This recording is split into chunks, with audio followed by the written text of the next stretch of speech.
Okay. So, so what is good and what is auspicious? We don't know. If you read Nectar of Devotion, um, chapter 1, I think, or maybe 2, where it says that when someone starts Krishna consciousness, even sadhana bhakti, then first thing that happens is the kleshagni. One feels relief. There is a sense of relief from material existence or material calamity. Okay, so how does that happen? And then the next thing is Shubda. There is a beginning of auspiciousness in the life of a person. So when we read the definition of Shubda, it actually comes up that the only auspicious activity is Krishna conscious activity. Everything else is not auspicious. Why? How come? Because there's so many so-called auspicious activities, right? There's so many so-called philanthropic activities, altruistic activities, humanitarian activities. But over here in the Shastras, they said that the only good activity or only auspicious activity is Krishna conscious activity. So how come? How come those are not called as auspicious activities? Because you see, when somebody is in a jail, the example given is this: somebody is in a jail and they are in a C class jail. They get like a very dry chapati and one sabji and water as a food. So, by their good behavior, they may be promoted to A class jail where they can have a chapati with a fresh chapati with butter on it and one sabji and one dal. Is that a very good position? From dry chapati to ghee laden chapati and dal and sabji. Is it a very good position from No, C grade? madam. Jail is Still a is jail, jail. Mataji. Jail is a jail. So jail is a jail, right? A sane person will understand that jail is a jail. So that is why. What should be the main goal? What should be the main goal? To eat this chapati, that chapati, or to get out of the jail? To get out of the jail. To get obviously, right, to get out of the jail. So all these practices of karma or jnana or all these humanitarian activities without Krishna consciousness can upgrade our standard of living from bhulok to bhuvarlok to upper planetary system, but it doesn't actually extricate us from the material existence. So if I have done any activity which is in conjunction with the with Krishna conscious activity, I am never going to meet with the evil. And what is that evil that Krishna is talking about? Again, coming back in the cycle of birth and death. Again, risking of losing a chance of becoming a devotee. Again, so it's actually a very powerful method. A little bit of it is done and may not be successfully done, but if it is done, where somebody took one step, it's saved forever. Forever, it is saved. It's never going to get over, and Krishna himself is assuring it. And this is a very famous verse. This is a very famous verse. Prabhupada quotes this verse many, many, many times in his lectures. The meaning of the verse is that you see, if somebody takes to Krishna consciousness out of sentiment, there's so many people. When Prabhupada is giving lecture on this verse, he says that there are so many people in Krishna consciousness. Not everyone is coming for the same reason. Everyone have their own reason, and somebody is coming because they're actually trying to avoid some material suffering. They're actually not looking for Krishna consciousness, but they're actually coming to avoid some material suffering, and out of sentiment. Out of like sentiment that, oh, okay, these let me try out this life, or I am fed up with the life that I'm leading right now. Let me go and see this. So there's no like inquisitiveness into higher self, but it's just vita, raga, or bhaya, right? Remember we read in fourth chapter, out of attachment or disgust, raga, attachment. Vita means anger. Vita means attachment. Raga, bhaya, and krodha, because of disgust or fear or anger. So with the material existence, somebody comes to Krishna consciousness. Okay, and then they stay. And then what happens that their material problem for whatever propelled them to come to Krishna consciousness gets better. Material situation gets better. Maybe there's a misunderstanding with someone. And then they say, okay, I'm going to leave everything. I'm going to go to Krishna. And they come. And then the misunderstanding gets better. So they leave Krishna conscious association and go back to their material existence. Narad Muni says that person is better. That person is better than a person who's fully engaged in his occupational devotees and yet has not started Krishna consciousness. So a person who came to Krishna consciousness out of sentiment, maybe for some time, that person is far better than a so-called good person of the material world who's doing its regulated duties very attentively but not making progress in Krishna consciousness. That person is not, there's no good, there's no good. This is a very detailed topic, actually. We can discuss it from many angles. How come it is not good? How come it is not good? We see so many people helping so many other people, or being so educated and helpful to so many, but they are not trying to be Krishna conscious. So they have this apparent good quality, but it is not for progress in Krishna consciousness. How come they're not good? How come?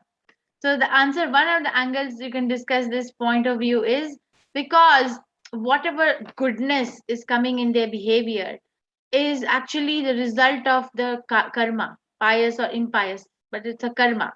Okay. But the goodness or the behavior that comes, the goodness of the behavior that comes in the character of a devotee of Krishna is actually a gift from Krishna. It's a gift from Krishna. So it is actually coming from the platform of the soul and not coming from the platform of karmic reaction. Okay, the Lord is taking like complete charge of that character. On the other hand, the other person is completely left on its own, whatever they have done, and then they are like reaping the result. But the other person is not dependent on their karma. It is coming from the platform of soul, because the soul is now trying to go back to Krishna, and Krishna is helping. Yes, come to me. Yes, come to me. So in the process of that journey, these qualities are coming out. Okay, so that's another. So if someone gives up all material prospects and takes complete shelter of the Supreme Personality of Godhead, there is no loss or degradation in any way. On the other hand, a non-devotee may fully engage in his occupational devotee and yet not gain anything. So yet not gain anything means what? That will not gain the permanent solution to the problem. Right? That's what Arjuna is asking. That what is the situation of a person who is unsuccessful? There are many activities, both scriptural and customary for material prospect. This we know, right? Anything good we have to start in our life, so-called good. There is a spiritual aspect to it. We cannot ignore that. But a transcendentalist is supposed to give up all material activities for the sake of spiritual advancement of life. So one may argue that to attain the highest perfection by Krishna consciousness, one may attain the highest perfection if it is completed. But if one does not attain such a perfectional stage, he loses both materially and spiritually. So Krishna, right? This is the argument that Arjuna is saying, that if I complete it, I get it. But if I don't complete it, then do I lose material and spiritual assets? And Krishna is saying no. It is enjoined in the scriptures that one has to suffer the reaction of not executing prescribed duty. Therefore, one who fails to discharge transcendental activities properly becomes subjected to these reactions. Bhagavatam assures the success. There is an assurance. The success the assures the unsuccessful transcendentalist that there need not be any worry. Even though he may be subjected to reaction of not perfectly executing prescribed duty, he is still not a loser, because auspicious Krishna consciousness is never forgotten, and one so engaged will continue to be so even if he is low born in the next life. Okay, yes, there is going to be some reaction, but then we will not lose the chance. The chance to become Krishna conscious will still be there. There are so many people who are naturally attracted to Bhagavad Gita. They're naturally attracted to the principles of Krishna conscious life. What is this natural attraction? Natural attraction is that they actually fell down in some life. We fell down, and now we are given a chance by Krishna to come back again.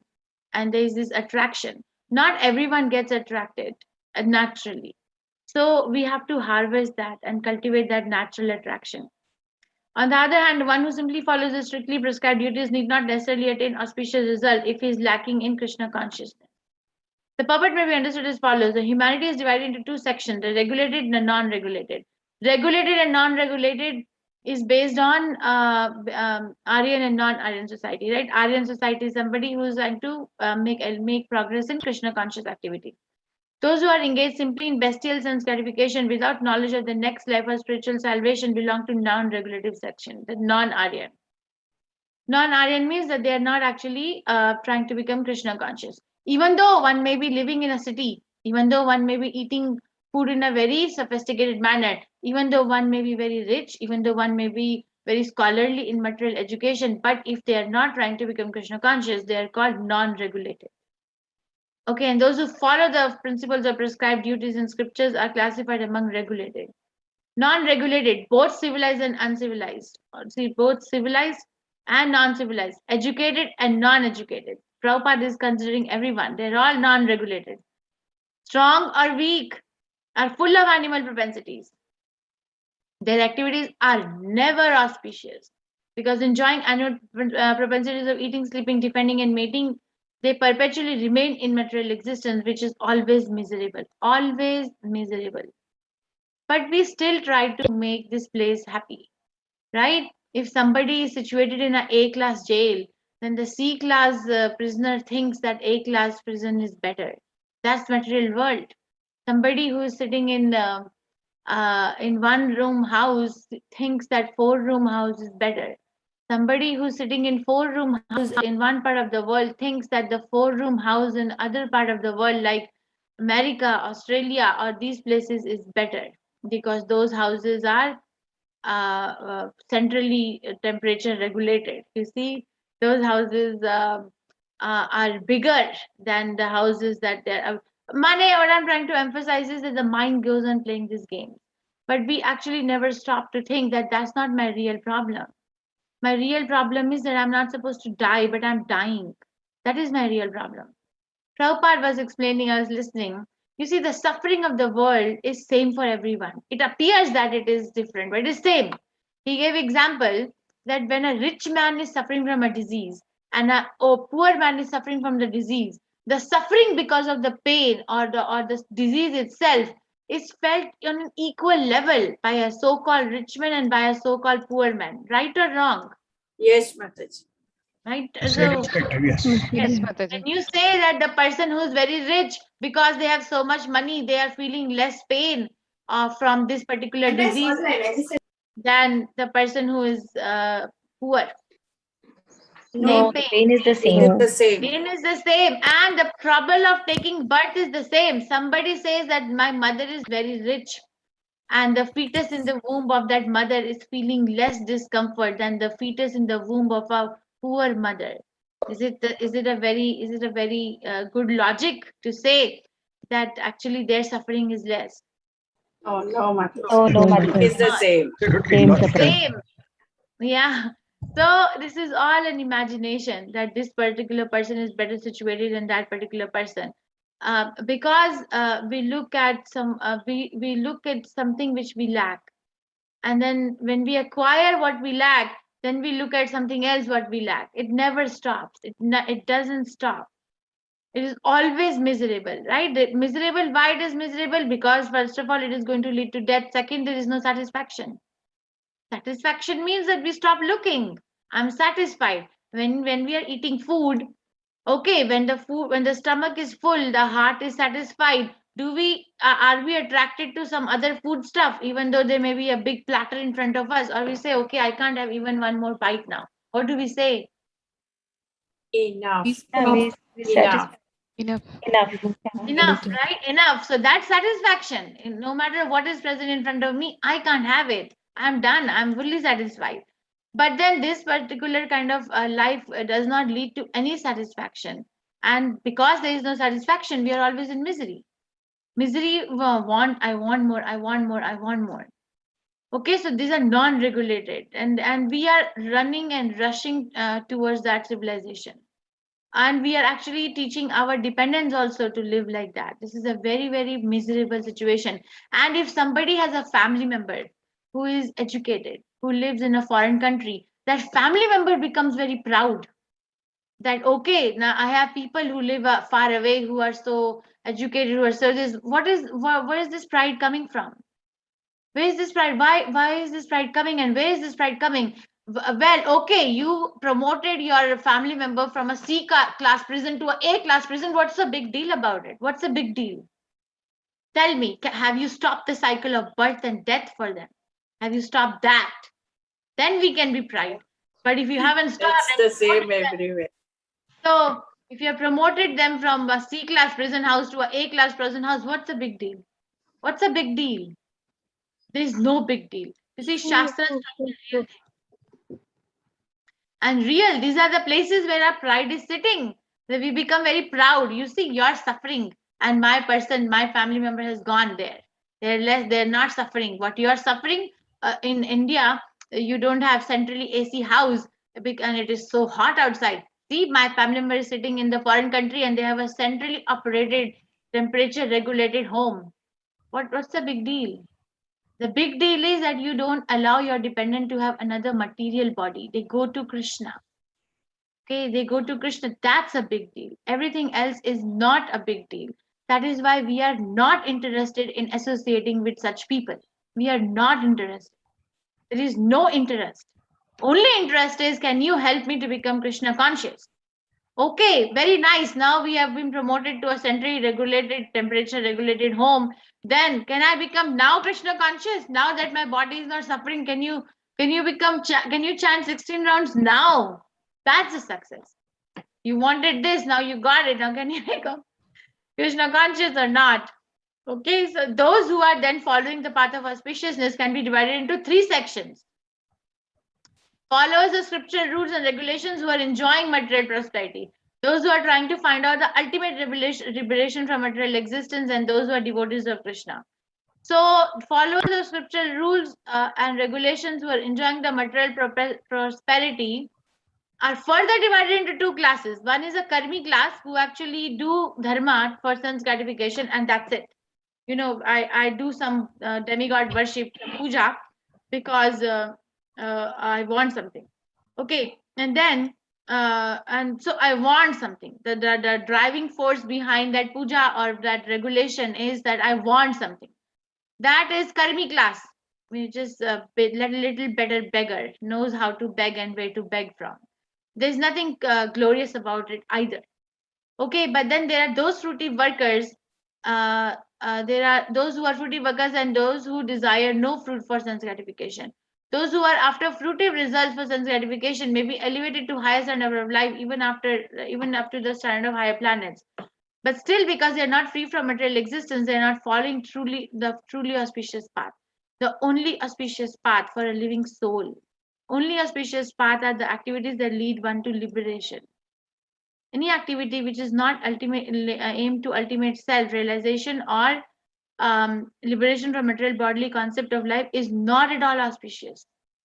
Not at all auspicious. Bahur Arambha Laghu Kriya. Prabhupada says this. Bahur Arambha Laghu Kriya. Bahur Arambha means very, very big arrangements. Arambha means beginning. Very, very big arrangements.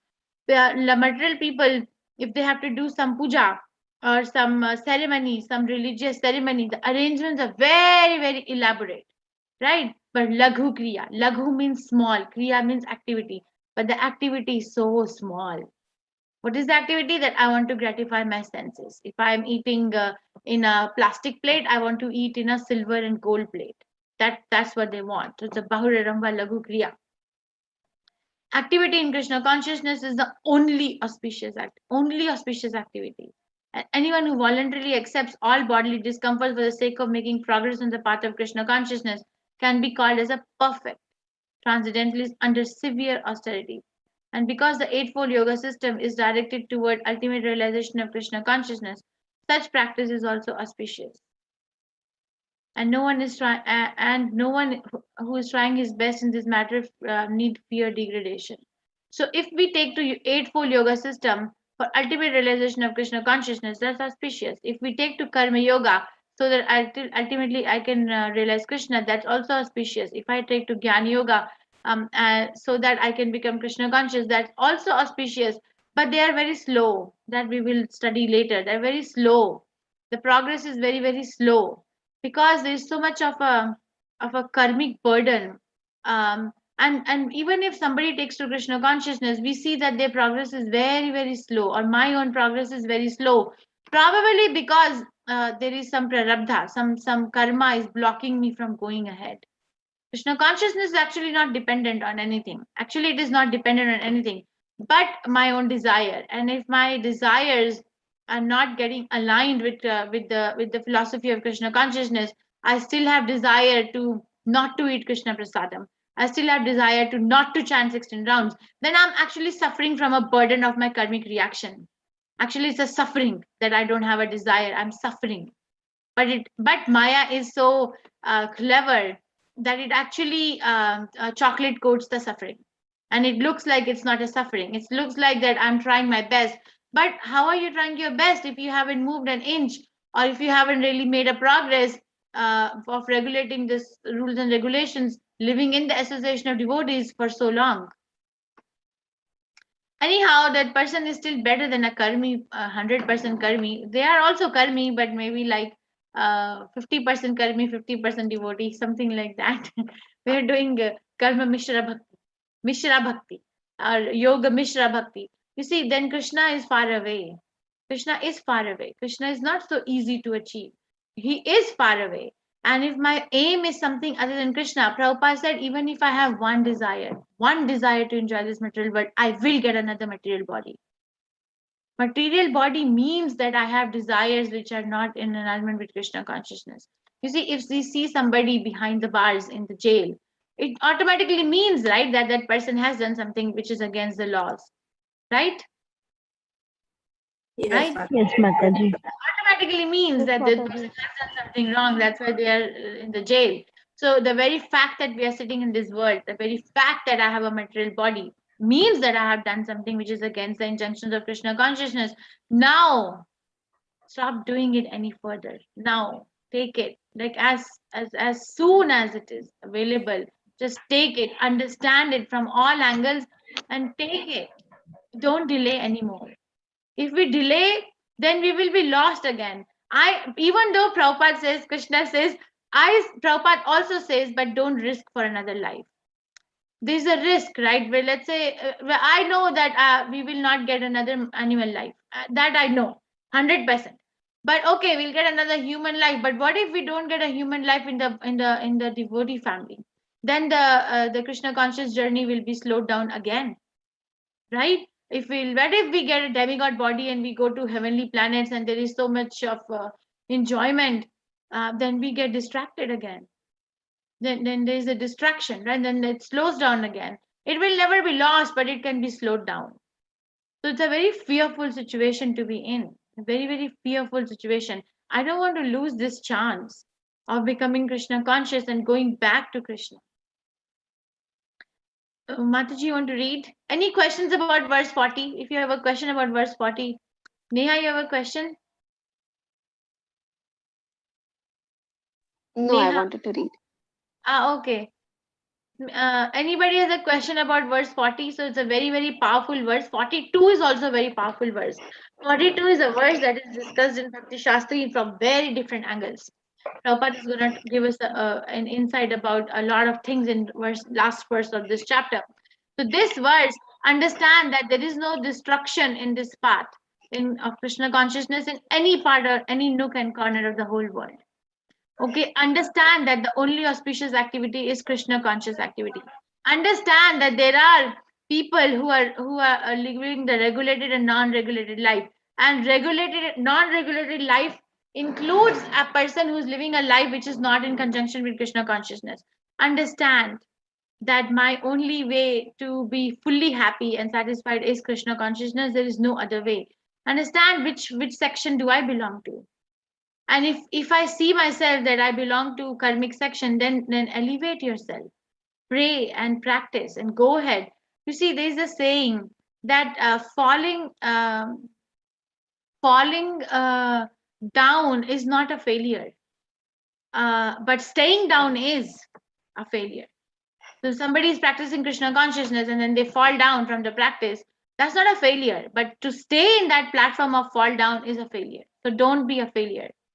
Krishna doesn't want us to be a failure. That's why we keep meeting again and again. That's why we keep get reminders again and again from this place, that place, or that's why our own heart tells us, when are we going to read Bhagavad Gita again?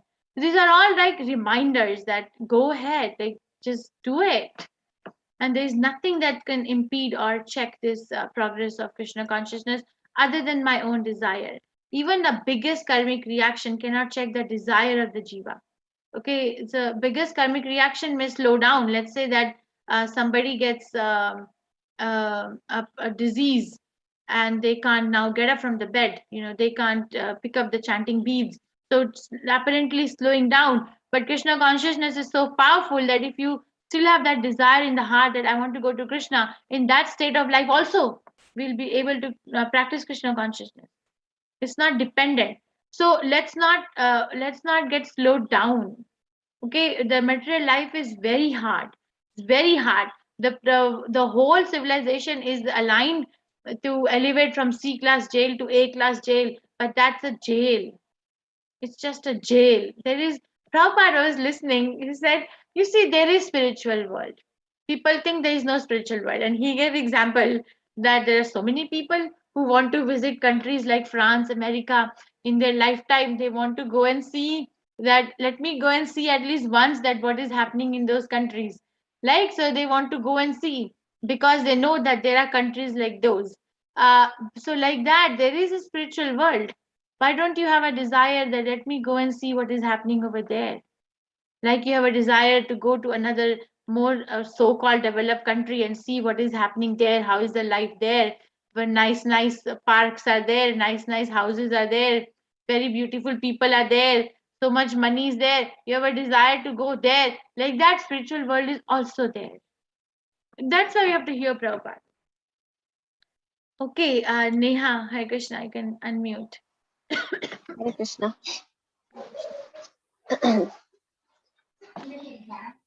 अथवा योगिनाम् एव कुले भवति धीमातम् एताधि दुर्लभारतं लोके जन्म यद ईदृशम्. Or he takes his birth in a family of transcendentalists who are surely great in wisdom. Verily, such a birth is rare in this world. Purport. Birth in a family of yogis or transcendentalists, those with great wisdom, is praised herein because the child born in such a family receives spiritual impetus from the very beginning of his life. It is especially the case in the Acharya or Goswami families. Such families are very learned and devoted by tradition and training, and thus they become spiritual masters. In India, there are many such Acharya families, but they have now degenerated due to insufficient education and training. By the grace of the Lord, there are still families that foster transcendentalist generation after generation. It is certainly very fortunate to take birth in such families. Fortunately, both our spiritual master, Om Vishnu Pada Srimad Bhakti Siddhanta Saraswati Goswami Maharaj and our humble self had the opportunity to take birth in such families by the grace of the Lord. And both of us were trained in the devotional service of the Lord from the very beginning of our lives. Later on, we met by the order of the transcendental system. Okay, thank you. So one such auspiciousness is that they are born in a very rich family, and the other auspiciousness is they are born in a very in the family of the transcendentalists, and the birth in the transcendentalist family is very rare. So we don't see we see a lot of rich family people born in rich family, but to take birth in the family of a Vaishnava is better.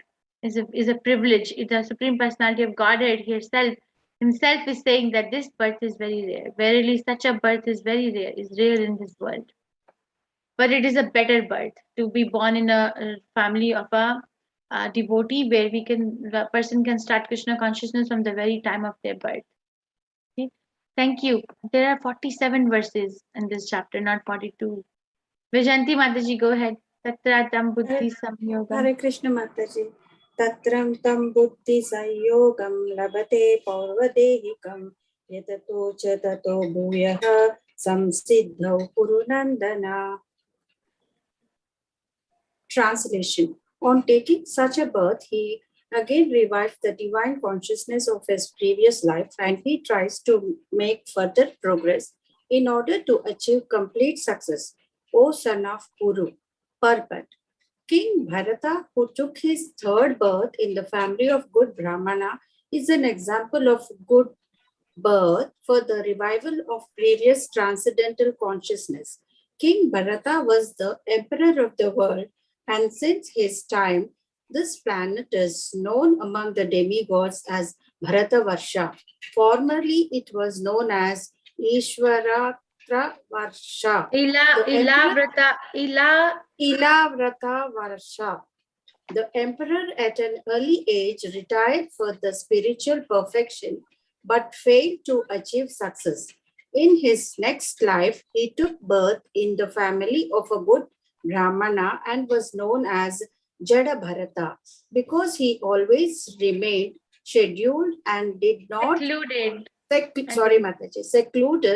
and did not talk to anyone. And later on, he was discovered as the greatest transcendentalist by King Rahugana.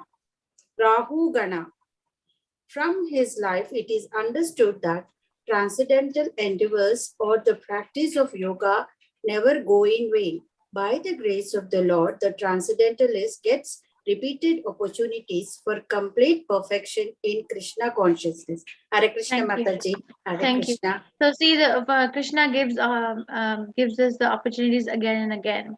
But that birth is very rare, and because on taking such birth, the divine consciousness of his he again revives the divine consciousness of his previous life and tries to make further progress in order to achieve complete success.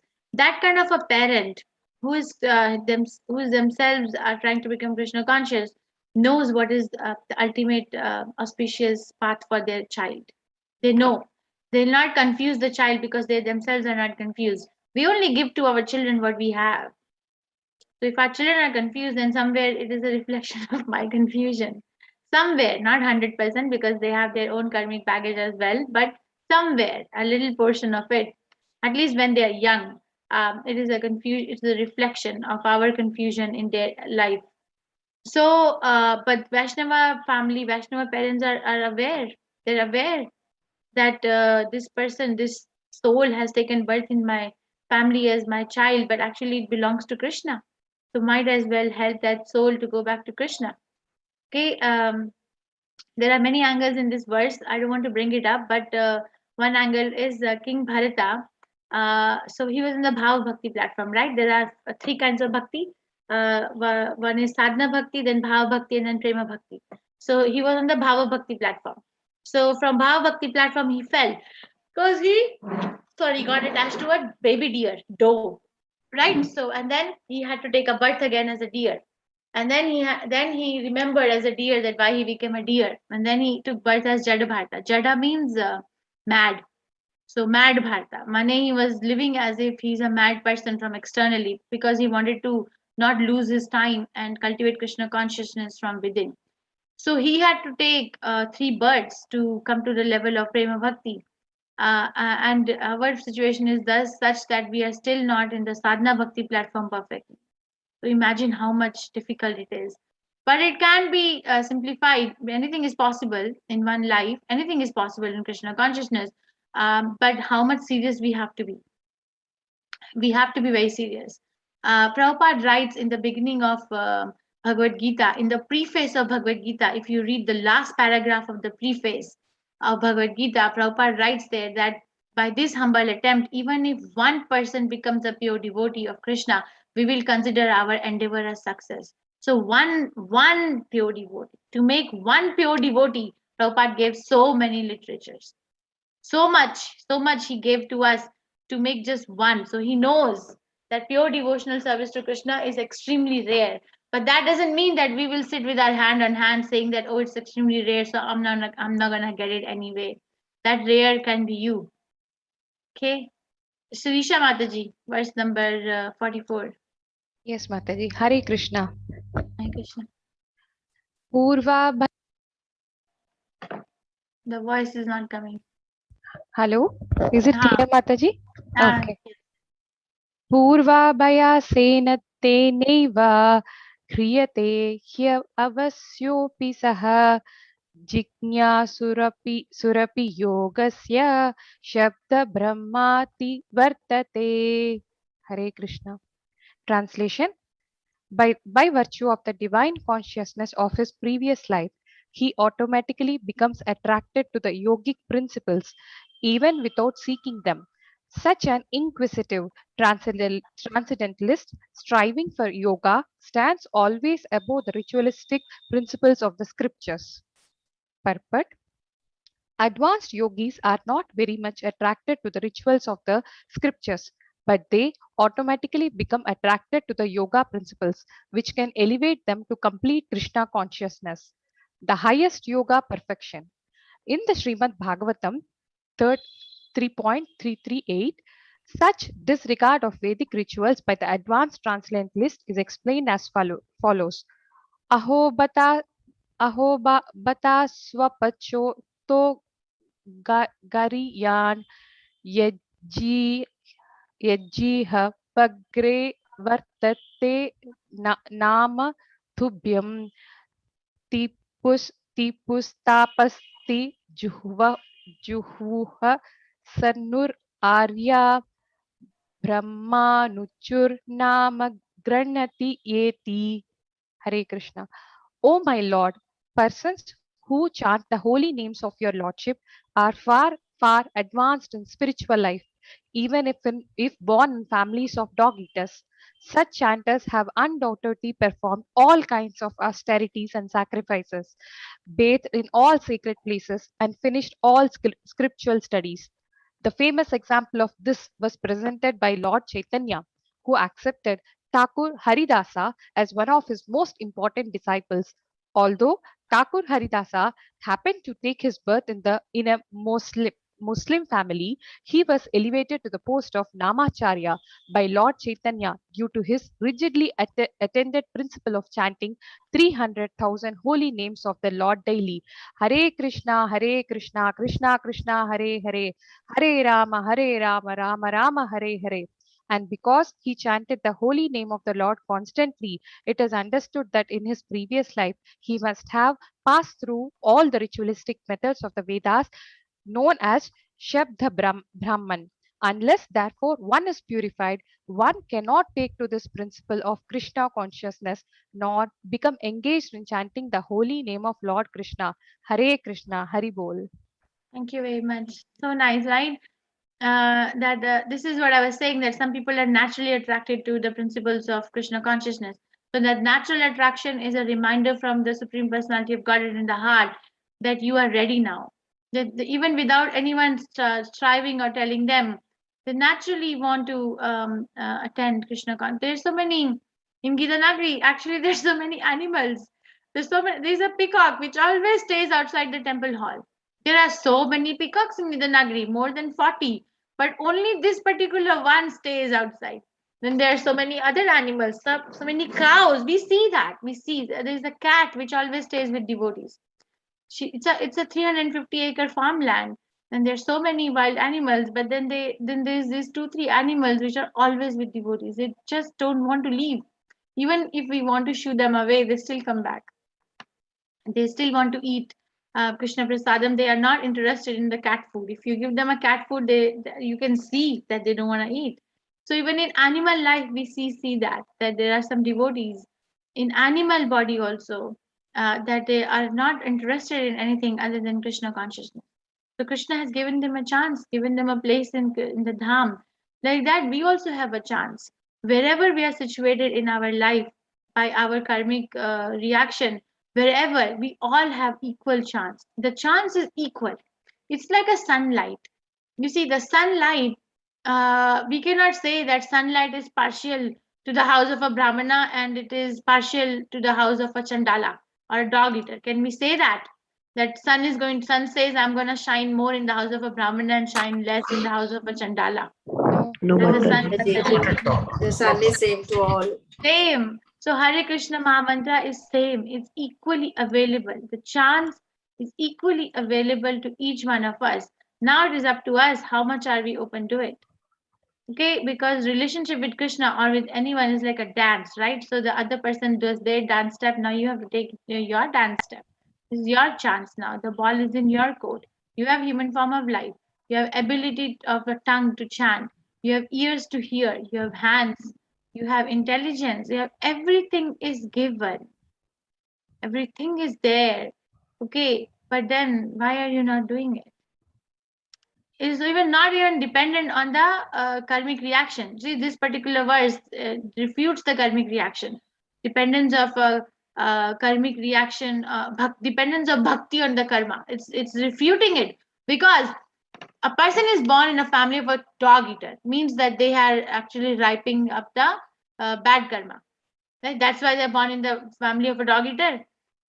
Because some bad karma is now fructified. But if that person chants Hare Krishna Mahamantra, that person immediately becomes better than the Brahmana. Better than the Brahmana. Immediately that person is gets advanced to Hare Krishna, to a spiritual life. Immediately, just by chanting Hare Krishna. And that is a verdict of the Shastras. I'm not making it up. This is written in front of you. 3rd canto, 33rd chapter, verse 8 of Srimad Bhagavatam is saying it. So I don't understand that why are we not trying to make our life auspicious?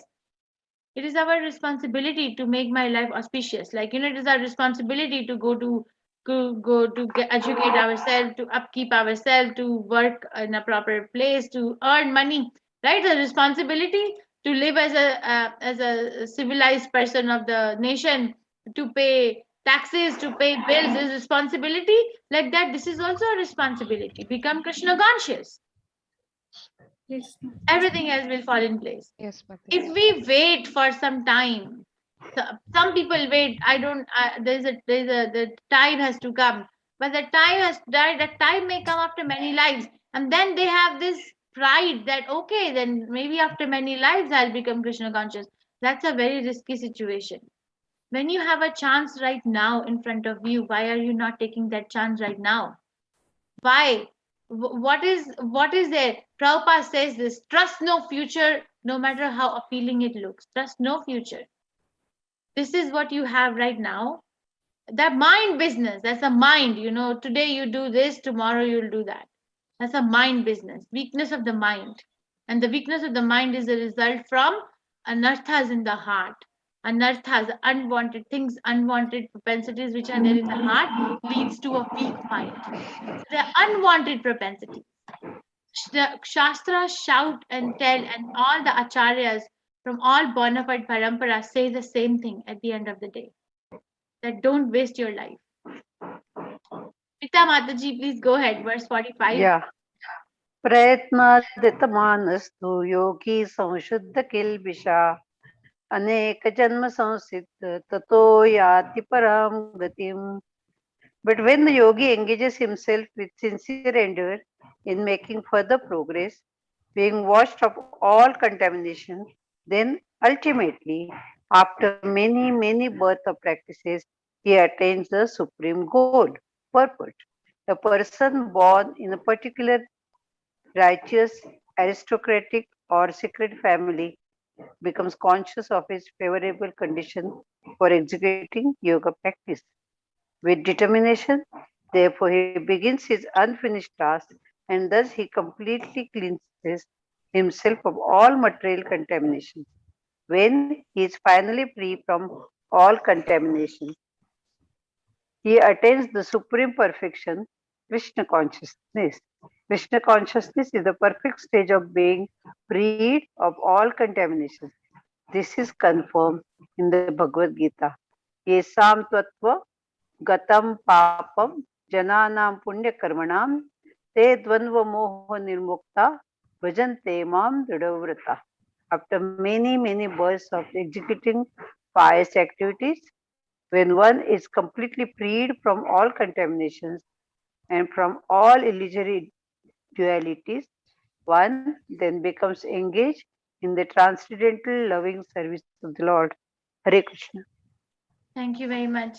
How are you doing? How is your health? You're muted. Sorry. You're muted. Huh? Now 15 days of surgery and I'm fine. I can walk Oh, comfortably. I did total knee replacement, no? So now I'm fine. okay. That's so nice. Mataji, we wanted to request you to come to Marathi classes. I think Anvaya Mataji is here. Okay. Maybe you can stay a little bit after the class and talk to Anvya Mataji. Yes, Anvya Mataji.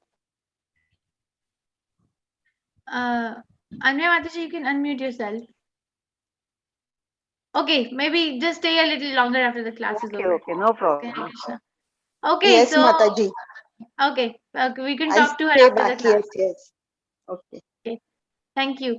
When the yogi engages himself with sincere endeavor in making further progress, being washed of all contamination, then ultimately after many, many births. So the such a yogi also has to take many, many births of practice. He attains the supreme goal. Krishna consciousness is easy. Just one birth is enough if we are sincere. If we are associating with the spiritual masters, the acharyas, the shastras, chanting Hare Krishna Mahamantra, we can go back. Chaitanya Mahaprabhu is very merciful. But if we are dependent on some other yoga practice, then still Krishna says many births of practice attains the supreme goal. Ultimately attains, but then why many births? I mean, I feel I when I read many births, it makes me feel tired. There's a sense of being tired. That okay, again many births, again so many things. No more. Please no more. Okay, Gayatri Mataji, tapas vibhyo adhiko yogi. Hare Krishna. Go ahead. Hare Krishna. तपस्विभ्योऽधिको Yogi ज्ञानिभ्योऽपि मतोऽधिका कर्मिभ्यश्चाधिको Yogi तस्मद्योगी भवार्जुना. Translation: a yogi is greater than an ascetic, greater than the empiristic, and greater than the fruitive worker. Therefore, O Arjuna, in all circumstances, be a yogi. When we speak of yoga, we refer to linking up our consciousness with the Supreme, Absolute Truth. Such a process is named differently by various practitioners in terms of the particular method adopted. When the linking up process is predominantly in fruitive activities, it is called Karma Yoga. When it is predominantly empirical, it is called Jnana Yoga. And when it is predominantly in a devotional relationship with the Supreme Lord, it is called Bhakti Yoga. Bhakti Yoga or Krishna consciousness is the ultimate perfection of all yogas, as will be explained in the next verse. The Lord has confirmed herein the superiority of yoga, but he has not mentioned that it is better than Bhakti Yoga. Bhakti Yoga is full spiritual knowledge, and as such, nothing can excel it. Asceticism without self-knowledge is imperfect. Empiric knowledge without surrender to the Supreme Lord is also imperfect. And fruitive work without Krishna consciousness is a waste of time. Therefore, the most highly praised form of yoga performance mentioned here is Bhakti Yoga. And this is still more clearly explained in the next verse. So nice, right? So nice. So much assurance. Thank you, Mataji. So nice. Krishna gives assurance. Prabhupada again says, okay, there's Karma Yoga, okay, there's Jnana Yoga, but Bhakti Yoga is the best. Okay, if you are doing Karma Yoga and it leads to Krishna consciousness, then that linking up process is, if you're doing karma that helps you to link up with Krishna, that's Karma Yoga. If we are predominantly empirically getting the knowledge, then that's Jnana Yoga. But best is Bhakti Yoga. You know, there are many explanations of why Bhakti Yoga is best. Because we have so much it's very complicated. Material life is very complicated. The more you read the scriptures, the more we understand that how we are in the net of the clutches of Maya, or the net of the material life. You see, we are doing karma. Right now, we are ripening the fruits of whatever karmic reaction we did in our past life, which we don't know what life karma is showing up right now. Right? And now we are doing some other karma, which we don't know what life it's going to show, what reaction. So many good and so many bad, both equal punishment or equal so-called enjoyment is given, whether we how we treat an animal and how we treat a human being. Equal in the eyes of God, it's equal. Okay, so if I am killing an animal and eating their flesh, then there is a suffering waiting, and because I have incurred suffering, then I have to suffer suffering. Because I have hurt someone, I have to be hurt. That's the law. So there's this thing going on. Or if I have done some past activity, then I have to reap that karma by going to higher planetary system. But we don't know what is going to come at what span of time. By karma, the karma yoga actually tells, okay, you can do some past activity. So in that way, we get some relief from the karmic reaction in this life. But it really doesn't. But it really takes a long time for us to get rid of all the karmic reaction. Some karmic reaction is done by performing some karma yoga, but we have to have a practice for many lifetimes to actually get rid of all the karmic balance. Okay, and by jnana, okay, we can become an empirical philosopher and we can stop our further sinful activities with the power of the knowledge. But whatever we have already done is still not gone. Then again, Jnana Yoga is a very long practice. But Bhakti Yoga, Prabhupada says that one moment, Krishna can just remove it. Just like, because Krishna can say, no worries, no, done. Like Ajamila, right? Ajamila, Yamaraj could not touch Ajamila because there was no karma. Because he chanted Narayana in a very offenseless manner. So all the karmic baggage gone. For many lifetimes, it's gone. So Yamaraj cannot touch that person because there is no karma to touch. Yamaraj only touches the person where there is some karmic balance, right? But then this person had no balance remaining. And by just chanting one time, Narayana offenselessly, no balance remaining. So they're gone. So Bhakti Yoga is very powerful. It's very powerful. It's very authorized, and we are protected from the fall down. So all the scriptures are ultimately telling us, even though we are reading a chapter called Dhyana Yoga, but it is ultimately telling us to take to the practice of Bhakti Yoga. So let's finish the last verse. Who will have the honor of reading the last verse? Vasudevan Prabhu.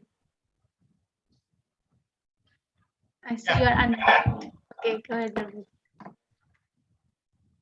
Hare Krishna. Hare Krishna. Yoginam abhisarvesam madgatanam madgatanantar atmana sradhanam bhajate yovam same yuktatmo mataha. Translation. And of all yogis, he who always abides in me with great faith, worshipping me in transcendental loving service, is most intimately united with me in yoga and is the highest of all. But the word bhajate is significant here. Bhajate has its root in the verb bhaj, which is used when there is need of service. The English word worship cannot be used in the same sense as bhaja. Worship means to adore or to show respect and honor to the worthy one. But service with love and faith is especially meant for the Supreme Personality of Godhead. One can avoid worshipping a respectable person, man, or a demigod and may be called discourteous, but one cannot avoid serving the Supreme Lord without being. Every living entity is part and parcel of the Supreme Personality of Godhead, and thus every living entity is intended to serve the Supreme Lord by his own constitution. Failing to do this, he falls down. The Bhagavatam confirms this as follows. Yasam Purusham Sakshad Atma Prabhavam Ishwaram Na Bhajanti Avajananti Sanad Prastha Athanti Daha. Anyone who does not render service and neglects his duty unto the primeval God, Lord, who is the source of all living entities, will certainly fall down from his constitutional position. In this verse also, the word bhajanti is used.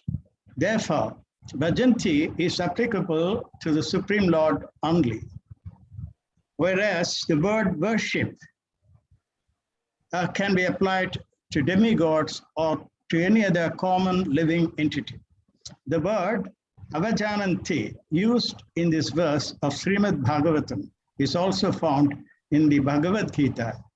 Avajananti mam mudaha.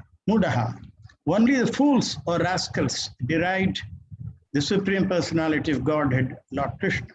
Such fools take it upon themselves to write commentaries on Bhagavad Gita without an attitude of service to the Lord. Consequently, they cannot properly distinguish between the word bhajanti and the word worship. The culmination of all kinds of yoga practices lies in Bhakti Yoga. Other yogas are but means to come to the point of Bhakti in Bhakti Yoga. Yoga actually means Bhakti Yoga. All other yogas are progressions towards the destination of Bhakti Yoga. From the beginning of Karma Yoga to the end of Bhakti Yoga is a long way to self-realization. Karma Yoga without fruity results is the beginning of this path. When Karma Yoga increases in knowledge and renunciation, the stage is called Jnana Yoga. When Jnana Yoga increases in meditation on the super soul by different physical processes and the mind is on him, it's called Ashtanga Yoga. And when one surpasses the Ashtanga Yoga and comes to the point of Supreme Personality of Godhead, Krishna, it is called Bhakti Yoga, the culmination. Factually, Bhakti Yoga is the ultimate goal. But to analyze Bhakti Yoga minutely, one has to understand these other yogas. The yogi who is progressive is therefore on the true path of eternal good fortune.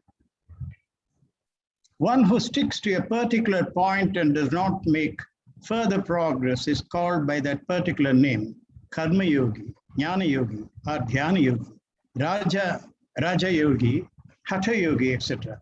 If one is fortunate enough to come to the point of Bhakti Yoga, where is that?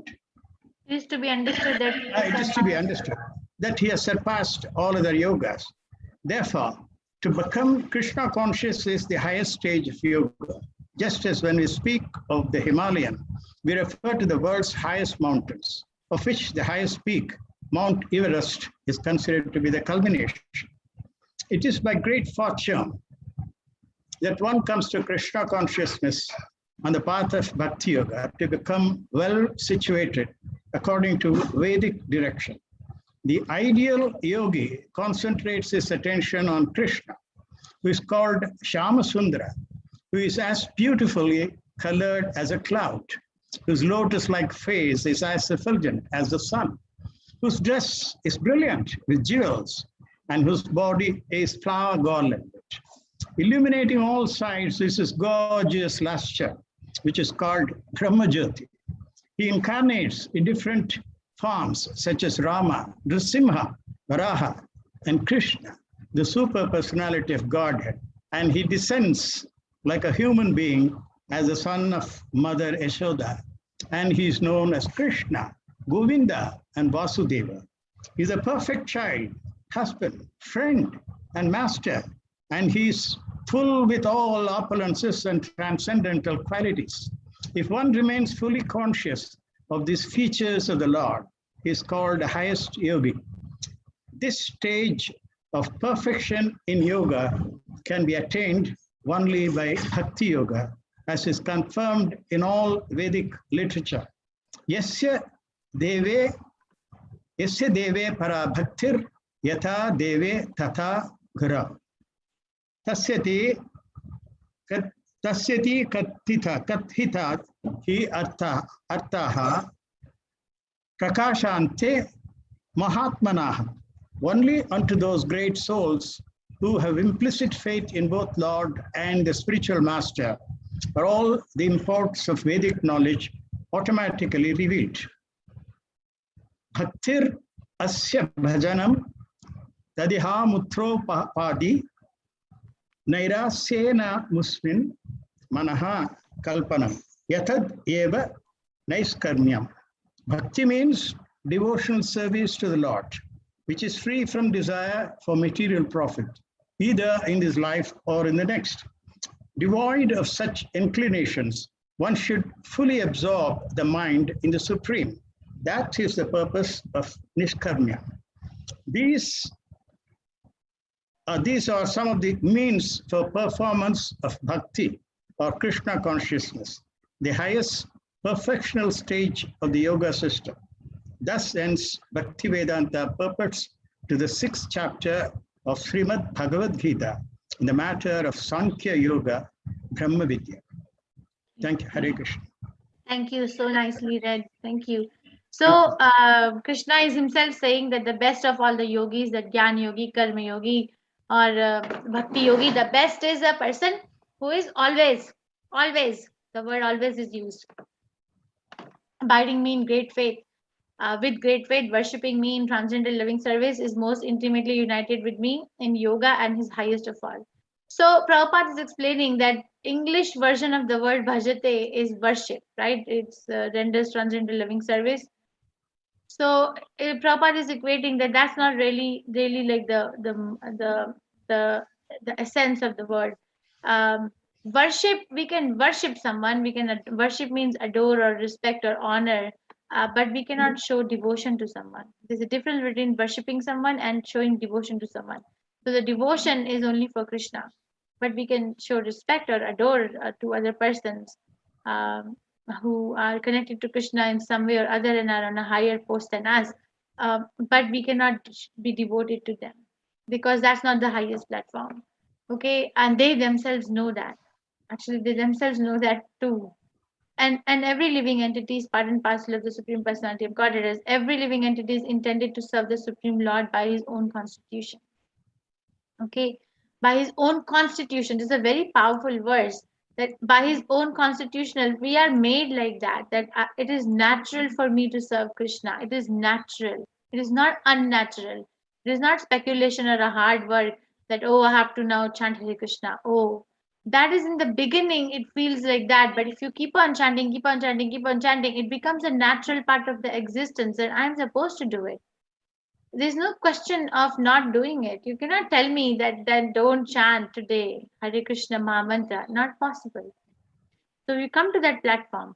But to come to that platform, we have to work a little bit because we are very accustomed to unnatural kind of a life, and we think what is unnatural is natural and what is natural is unnatural.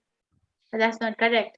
And Prabhupada is giving a very nice explanation of the word bhajanti and also avajananti. Avajananti mamamudha. So consequently, they cannot distinguish between the word bhajanti and the word worship. So people who are fools and who take upon themselves to read or to translate Bhagavad Gita, they're actually not doing it in a literal sense. They're actually not doing it in a literal sense because they're not actually able to distinguish the word of worship and devotion. That's what Prabhupada is explaining. Bhajanti word devotion is only for Krishna. And of all the yoga practices, the culmination of all yoga practices is Bhakti Yoga. So if we are able to use the Karma Yoga to come to the platform of perfect Krishna consciousness, then that's fine. But if we get stuck, then we are called by that particular name. If I get stuck with the practice of Karma Yoga, but I don't make a progress in my loving devotional service to Krishna, then I'm called Karma Yogi. And so is Jnana Yogi or Ashtanga Yogi. Okay, but person who comes to the practice of Krishna consciousness or Bhakti Yogi is the most fortunate. Very, very fortunate. If one is fortunate enough, you see, we all want to be fortunate. Is there anyone in this class who doesn't like being fortunate? You can raise your hand. Is there anyone in this class who likes not being fortunate? That okay, I don't want to be fortunate. Ma'am, nobody. So we all like to be fortunate. Like we all like to have good things happening. We like it when good things happen in our lives, right? So this is the best thing that can happen in anyone's life at any time, at any point. So but there is so much impediment, so much clouds of doubt, so slow. Manda sumanda mateo manda bhagya upadita, right?